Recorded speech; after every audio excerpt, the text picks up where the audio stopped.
Hello guys, this is video number 2 in a series of videos about Cubase and its flaws and oddities. This video is about the new color panel in Cubase 10. Cubase has gotten a new color panel for version 10, which replaced the old one in previous versions. It works, but as with every new feature in Cubase, again there's something not working anymore. Let's have a look at the old panel in Cubase 9.5 first to show you the different opportunities of colorizing tracks and parts. Here's the old color panel in Cubase 9.5. If you work with names for your colors in your arrangement, you can easily see what you're doing here. You can change the colors and its names like this.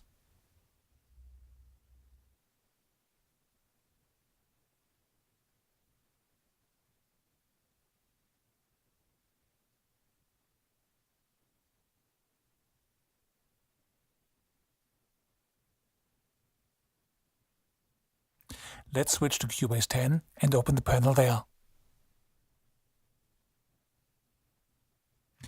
Here you see no names at all. Hovering over a color and waiting for a moment shows the naming, but that's totally impractical. Changing the colors works like in Cubase 9.5.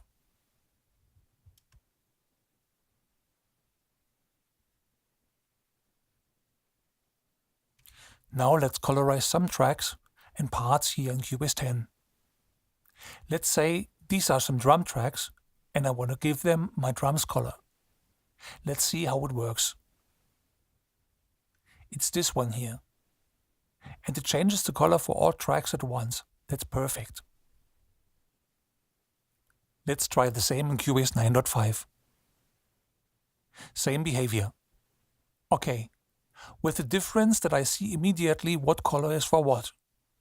For people with a big color palette, like I have seen for orchestral arrangements, this is probably essential. So I think it's better implemented in Cubase 9.5 because you don't have to search for a certain color. Let's stay in 9.5 and colorize some items. These 4 here are some MIDI tracks, and I want to colorize the parts for verse and chorus.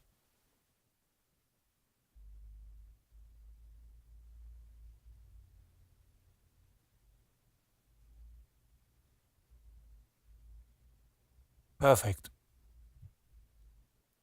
Now let's say you want to change one track to another color. Like here. I have some lead vocals and my lead vocals are always red. You can do this in some very convenient ways here in Cubase 9.5, as well as in all previous versions. Push the Shift or Control or Alt key on PC and push the left mouse button here in this area where you see the icons for the track type. Or use your mouse wheel while holding down the mentioned keys to scroll through your colors. You can do the same here in this area in the inspector. Very handy. In addition, you have the color tool here to change part colors easily.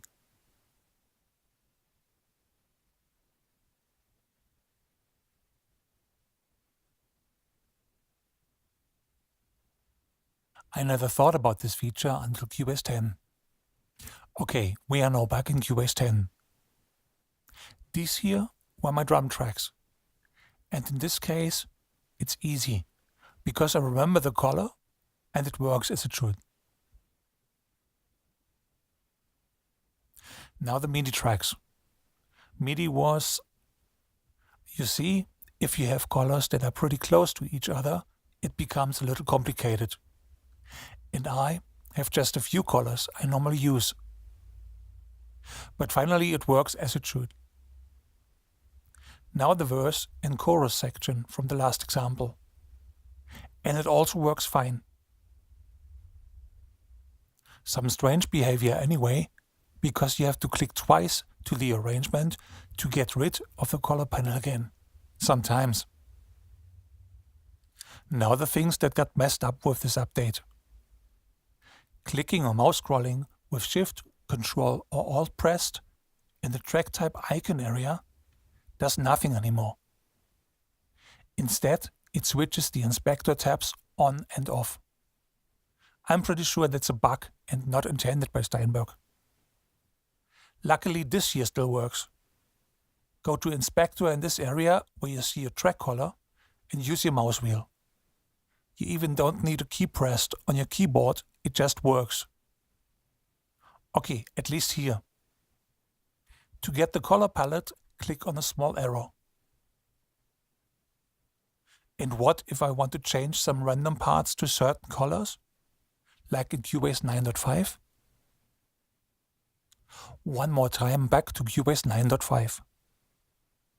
Here you have a color tool that was forgotten in Cubase 10. Let's change the color of some random parts here.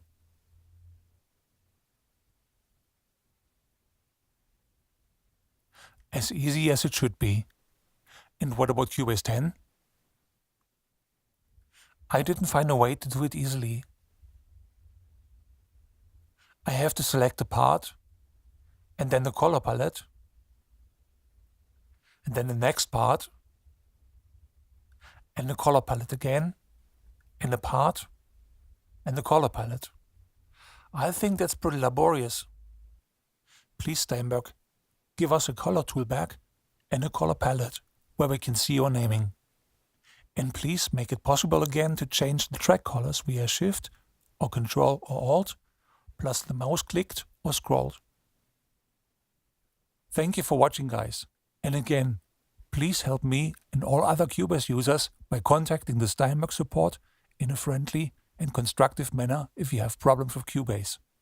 Every email and every support ticket there will increase the chance of a bug getting fixed and to make them what we as customers want. See you next time. Bye.